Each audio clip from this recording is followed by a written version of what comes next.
Alright, for sure. So I'm gonna do the sliding box problem, and this is gonna be your notes, Mr. Day. So I'm gonna try my best to explain it. And okay. So first we're gonna have to do our vector sum diagram. I don't have the problem in front of me, but I'm just gonna go with what you drew. So it looks like we have a box, right? And then gravity is acting upon it.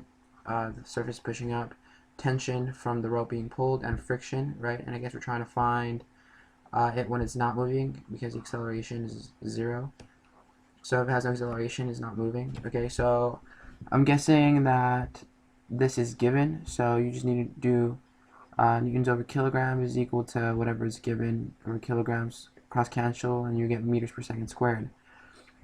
Right? Okay, so once we do that, I guess that we have to draw a vector sum diagram, and from what it looks here, um, the normal force up is 50 newtons, so the weight has to be 50 newtons because it's an interaction and they have to equal each other. The tension from the rope is 40 newtons.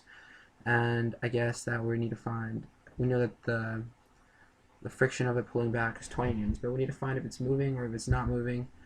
So what we do here is that we find the net force, which is equal to mass times acceleration. Mass times acceleration, we get 20 newtons. We know that the mass is 5 kilograms. We make that multiply times the acceleration, and we know that the normal force is 20 newtons. Right, so you multiply that out and you get 4 meters per second squared, and that is the acceleration that we get.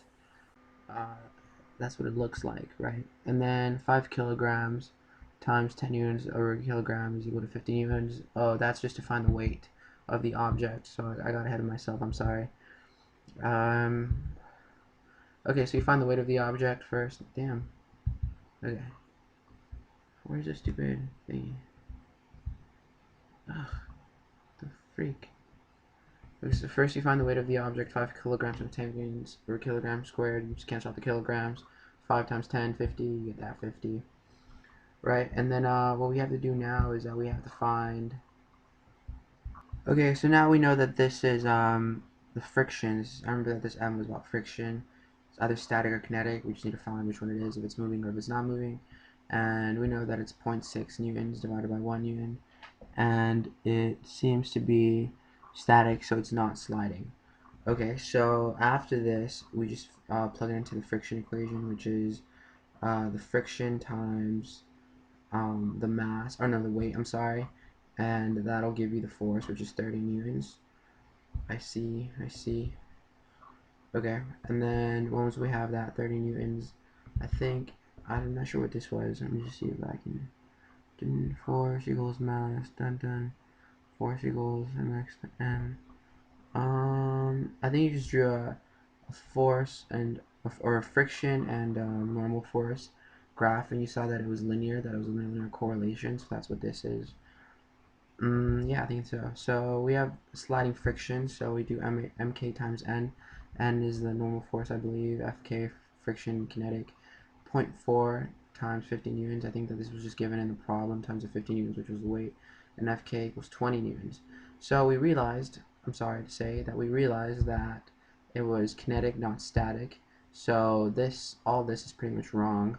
You just have to realize that you need this. You need the sliding friction. That wasn't the problem. I wish I had it with me, but I'm sorry. I don't really have it. So you have the 20 newtons, right?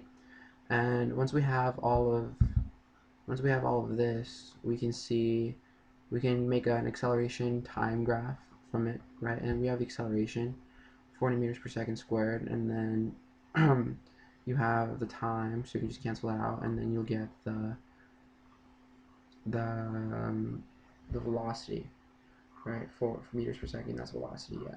So this is 4 meters per second, 10 seconds, that's the velocity, and that is the area of your acceleration graph. The area of acceleration graph is your change in velocity, so your change in velocity is that, right? And then you're just labeling it 0 meters per second, 40 meters per second, this change in velocity, like I had said.